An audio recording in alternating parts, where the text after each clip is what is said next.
네, 안녕하세요. 저현진입니다. 오늘은 일곱 번째 시간으로 정비 사업의 시행 계획에 대해서 짚어보도록 할게요.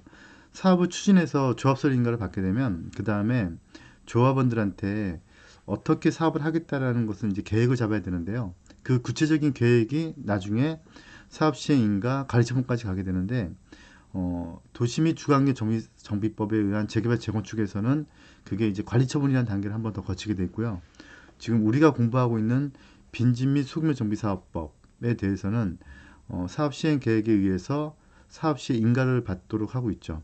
그때 어떤 것들을 주의 깊게 봐야 되는지를 봐야 되는데요. 결국은 이게 동의율, 토지 소유자들에 의한 동의율 사업이기 때문에 조합을 설득하는 과정이라는 게 결국은 사업성을 리턴해주는 과정이라고 보시면 될 것 같아요.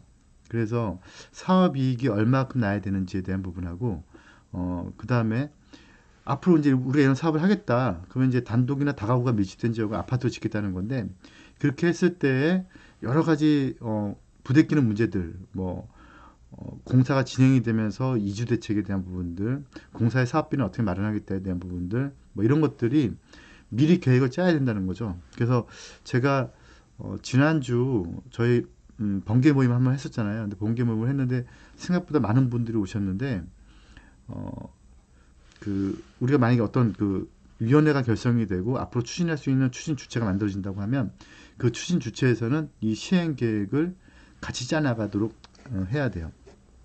여기서 이제 앞으로 제가 설명 좀 드릴 테지만 가장 중점적으로 봐야 될 게 도정법에서 하라고 하는 것들을 소정법에서는 안 해도 되는 걸로 둔 것들. 그래서 그건 안 해도 되고요. 그다음 또 하나가 이게 결국은 돈이 있어야 사업을 하게 되는데 이 돈을 어떻게 재원을 마련할 것이냐. 사실 뭐 저도 이런 부동산 업계에서 지금 한 20 몇 년 동안 일을 하고 있고 하지만 뭐 빌라를 지어보고 또는 뭐 연립을 지어보고 연립이 아니죠. 빌라를 지어보거나 다가구를 지어보고 한 건 있지만 아파트를 지어본 적은 제 혼자서 지어본 적은 없어요. 뭐 그게 큰 사업이니까 혼자 하는 건 힘들겠죠. 물론 제가 예전에 재개발 재건축의 조합에 임원이 돼서 일을 해보거나 컨설팅을 해보거나 한 적은 있지만 그게 아니고 제가 독단적으로 아파트를 짓는 거는 뭐 사실 불가능하죠. 그런데 이게 가능한 이유가 두 가지 관점인데 한 가지는 요건이 완화돼 있어서 지역 요건이 완화돼 있어서 어떤 물론 아직 국토부령이 안 나왔지만요. 나오게 되면 그 요건에 만족하는 지역들을 선택을 해서 그 지역 주민들이 또는 이제 저 같은 사람들이 그 지역을 매입을 해서 또는 우리가 매입을 해서 그 지역 주민들이 된 다음에 그 지역 주민들이 그 사업을 추진하게 될 때 제한형이 가능하다는 게 우선 제 첫 번째 큰 거고요. 두 번째는 정부 지원금이 나오게 될 것 같아요. 그래서 오늘 밴드에 글 한번 올리셨죠? 저희 보면은 한번 보여드릴까요? 이 기사인데 얼마 전에 이제 문재인 대통령께서 국가 균형 발전 해가지고 균형 발전을 더 강화시키겠다라고 해서 소규모 주택 정비 사업비 70%까지 뭐 1.5% 저금리 대출해주겠다. 근데 이거는 제가 저희 수업 시간에도 말씀드렸었고 저희 번개 모임 때도 그리고 저희 저번에 2월 9일 우리 모임 있는 거 아시죠? 소정법 생일날이에요. 케이크 커트식도 가질 거예요. 근데 그 전에 한번 1월 9일날 우리가 예비 소집 한번 했었죠. 근데 그때 제가 예견했던 게 앞으로 지원금이 허그나 LH, SH, 뭐 경기도시개발공사 등등등에서 지원금이 나올 것이다. 그런데 그 지원금이 국가로부터 나올 거다는 얘기 말씀드렸었죠. 근데 그거 한번 기사 한번 볼까요? 기사를 한번 보시면 제일 중요한 기사가 사실 이 부분이에요. 도시재생 선정 권한이 광역지자체에 대폭 이양된다. 이건 사실 되게 중요한 부분인데요. 이게 올해 있을 그 지방선거하고도 연관이 돼 있어요. 그래서 결국은 이게 뭐 또 같은 일의 반복일 수도 있지만 옛날에 막 뉴타운 서로 추진하겠다고 한 적 있었잖아요. 이제 그런 형태로 해서 지자체가 권한을 갖게 되면 이제 지자체가 이제 이거 공약을 가지고 뭐 우리가 이렇게 개발하겠다, 뭐 이렇게 뭐 재생하겠다, 뭐 이런 내용들을 뭐 하면서 중앙 정부로부터 이제 100조라는 돈을 받게 될 건데 뭐 50조라고 그랬네 처음에요. 뭐그 돈을 이제 우리가 뭐 나를 당선시켜 주면은 뭐 하겠다 뭐 이제 이런 얘기들이 있을 수 있겠죠. 그래서 뭐가 됐든 간에 이게 지방 정부한테 갔다라는 건 되게 중요한 포인트고요.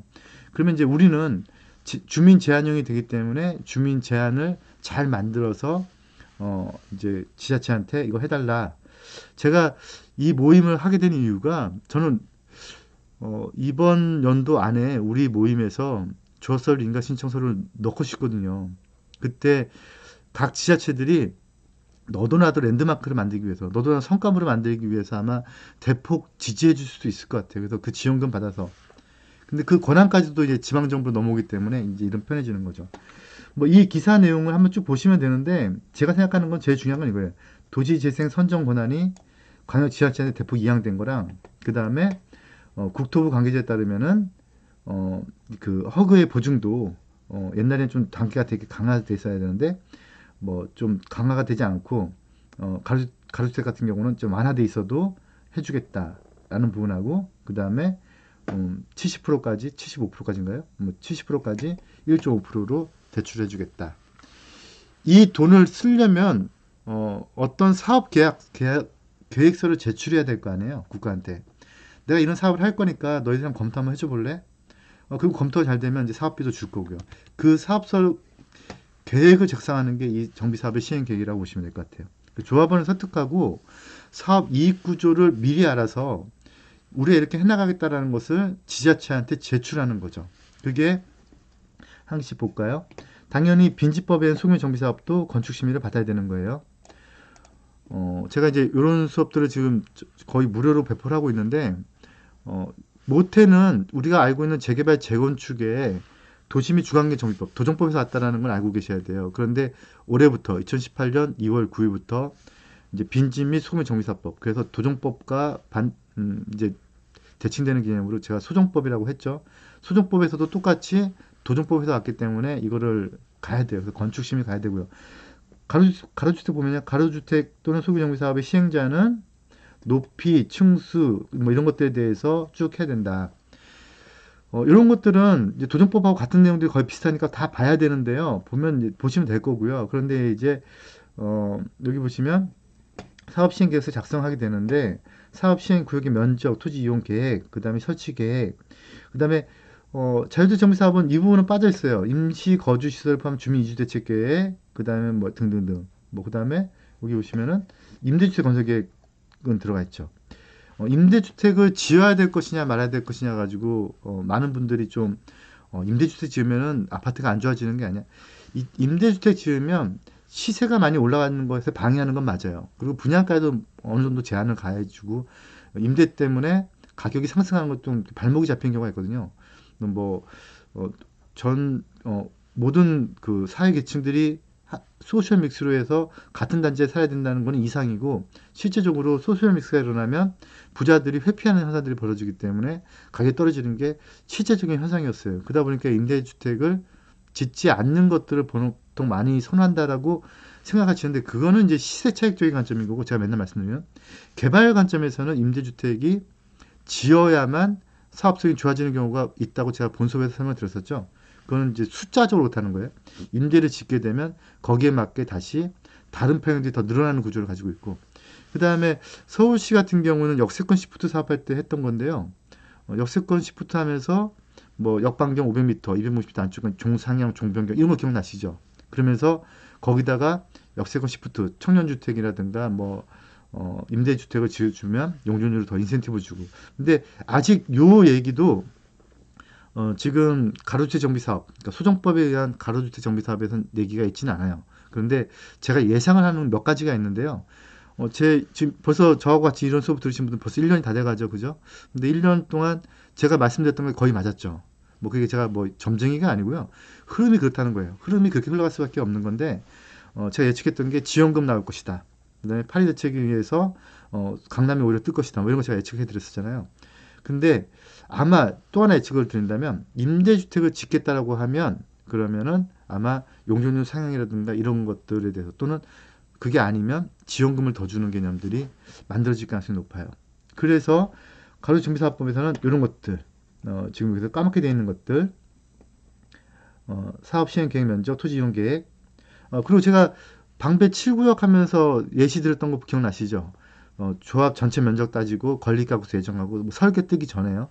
그 다음에 조합원의 감정평가 총액 잡고 일반 분양 수익가 예측을 해가지고 조합원 분담금 구조 잡고, 이런 것들을 미리 계획을 잡으라는 거죠.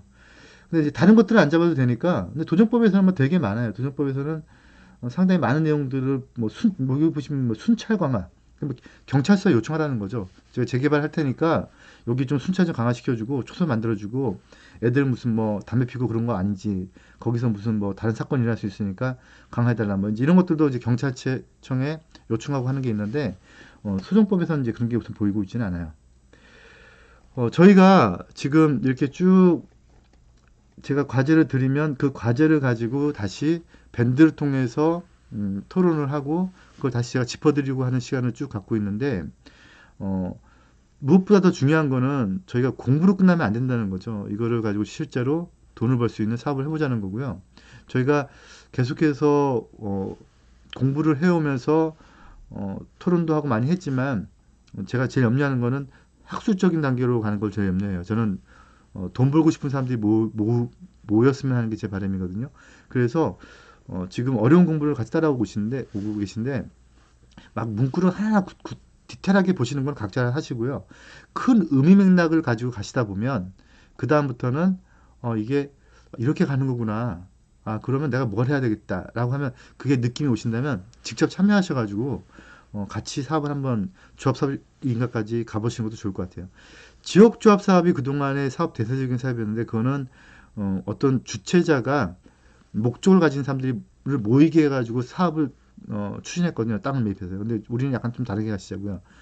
음, 어느 한 지역이 괜찮다면 그 지역을 같이 매입을 해서 조합원이 된 다음에 조합원이 된 사람들끼리 모여서 조합을 결성을 하고 사업을 진행하는 건데 그동안 재개발 재건축은 어, 국가에서 또는 지자체에서 지정해줘야지만 사업이 됐다면 이 사업은 그게 아니고 우리가 모여서 제안을 하면 되는데 그 제안할 때 이 정비사업 시행계획이 들어가게 된다. 이렇게 이해하시면 되는데 도정법에서는 좀 더 내용이 많지만 소정법에서는 약간 완화되어 있다. 이렇게 보시면 되고요.